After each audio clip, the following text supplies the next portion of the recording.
Hello, in this video we'll talk about the strength of weak acids and how that's determined by their molecular structure. So by now you've learned about weak acids. They don't ionize completely in water, and they are weaker than the strong acids, right? But it's not just a yes or no question, weak or strong. There's a continuum here where some acids are stronger, some are weaker. Even amongst the weak acids, there's some that are on the stronger side, some on the weaker side. And this matters because you want to know how acidic is the solution going to be when you put that acid in there. So before we get going, remember that acid strength is described by Ka. Ka is the equilibrium constant for this chemical reaction, which we write in its generic form as A for acid, H for the hydrogen that's going to come off, right? And you put this in water, and then that hydrogen comes off and lands on the water molecule to make the hydronium ion. This is making the solution acidic. And then you have the conjugate base, which is everything that's left. The conjugate base is now negatively charged, or at least one more negatively charged than it was. And like all equilibria, right, the more this sits to the right, the more it'll make hydronium, and the stronger the acid will be. So larger Ka makes a stronger acid. Okay, so we can compare acids, which is the best way to go about this. So if we have two acids under the same conditions, which one's stronger, which one's weaker? So under the same conditions means temperature, means what solvent you're in, most likely water, and also the concentration of the acid, right? We're talking about just differences in the acids and nothing else. So there's two main categories here. We'll do it in kind of a categorizing fashion. So if your hydrogen, that's your acidic hydrogen, is bound to various atoms, so you're comparing between, say, hydrochloric acid and hydrobromic acid, although those are both strong. So hydrofluoric acid, hydrochloric acid, right? Hydrogen bound to different atoms, HCl, HF. In this case, you can make an argument that it has to do with the polarity of the bond, but that's not the driving factor. Here it's the bond strength. So if you have a stronger bond, the hydrogen and the other atom are bound more tightly together, more strongly together, then it takes more energy to break this bond for these two pieces to come apart and make the solution acidic. So stronger bond, weaker acid. So we can use the halogens as a case study here. And again, we're comparing hydrogen bound to different atoms. So how do you define bond strength? So bond strength is defined by the bond enthalpy. Enthalpy means heat, in effect, right? It's a little more complicated than that, but we'll just call it heat. You haven't learned about this concept yet if you're taking Chem 110 at St. Mary's. But in any case, it's the amount of energy you have to put in to break the bond. You can talk about it either in terms of energy for an individual bond. This is attojoules, 10 to the negative 18th joules. Or you can talk about the energy to put in to break a mole of said bonds. Either one works. And so the hydrogen-fluorine bond is the strongest bond, and because it has the highest bond enthalpy, and that's the only weak acid in the set. And then as you go down towards hydroiodic acid, this has the weakest bond enthalpy, so it's the least amount of energy to break the bond, and we call this the weakest bond, and this is the strongest acid of the bunch. Okay, so if we're comparing hydrogen between acids with different other atoms, that's what we get. Okay. However, this metric doesn't work when we're trying to compare acids where the hydrogen is bound to oxygen, and there's a lot of acids across chemistry and biology where this is the case. It's the same OH bond. We can't talk about differences in that OH bond energy because it's the same bond. So instead, we talk about polarity of the bond and how stable the conjugate base is. So if you have a more polar bond, the acid is stronger.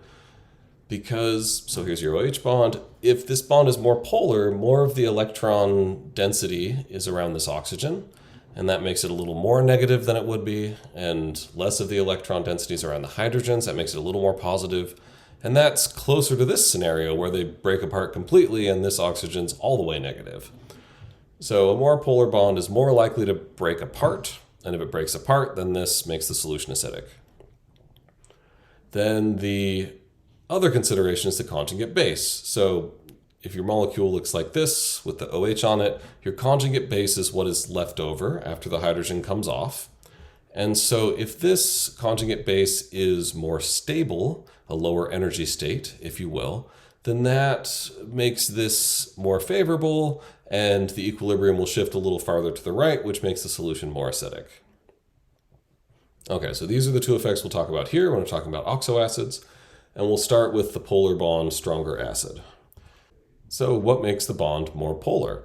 So the OH bond can be more polar when either the rest of the molecule over here is more electronegative, because more electronegative will pull the electrons towards the rest of the molecule and thus making the bond more polar, or if the rest of the molecule is in a higher oxidation state. If you're taking Chem 110 at St. Mary's, we haven't talked about oxidation states in this course, but I'm going to put it in here for completeness or in case you're watching this video later.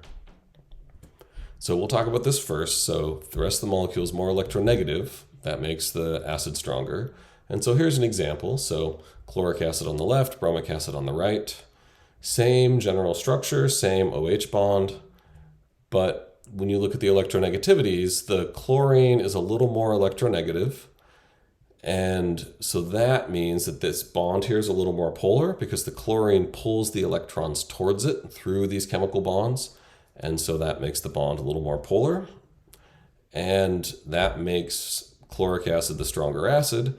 And if you look at the Ka values, this bears that out, right? This Ka is bigger, means the equilibrium sits more to the right, stronger acid. All right, so now let's look at the other one here. So if you have a higher oxidation state, and so the chlorine oxoacids make a good example of this, where you have the different oxoacids, hypochlorous, chlorous, chloric, and perchloric. And in red here is the oxidation state. Again, we haven't told you how to figure this out, but I'm including it here for completeness. Highest oxidation state is perchloric acid. That makes this bond more polar. And that makes this the strongest acid. And the Ka values bear this out. Perchloric acid is one of the strong acids, and its Ka value is really high.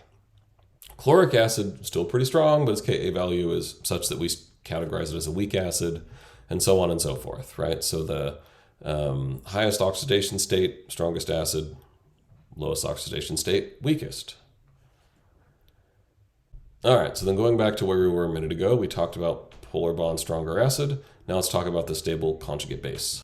And so the carboxylic acids are a good example here. So this is the general structure of a carboxylic acid. It has the COOH.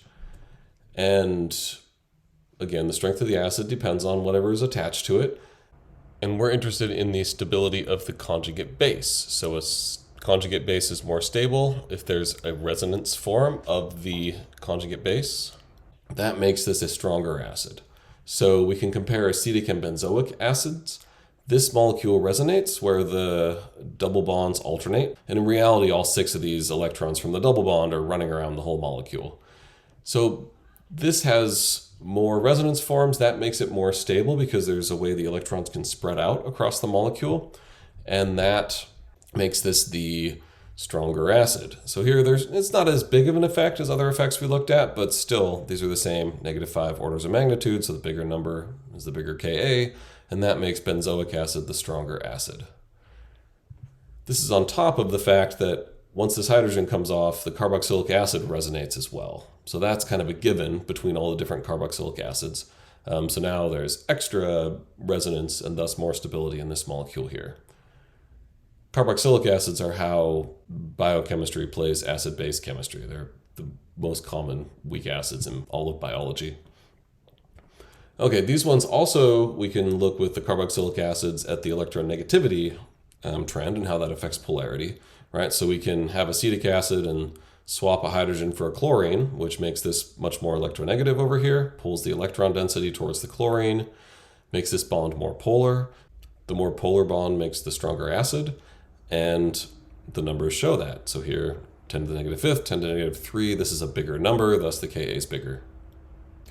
Okay, finally, as a reminder, we talked a lot about Ka values, but usually instead of Ka, we use pKa values to describe acids and bases. And it's just like pH, right, where you take the negative log of whatever, right, and that gives you the pH. And then you can undo this with the 10 to the negative pH.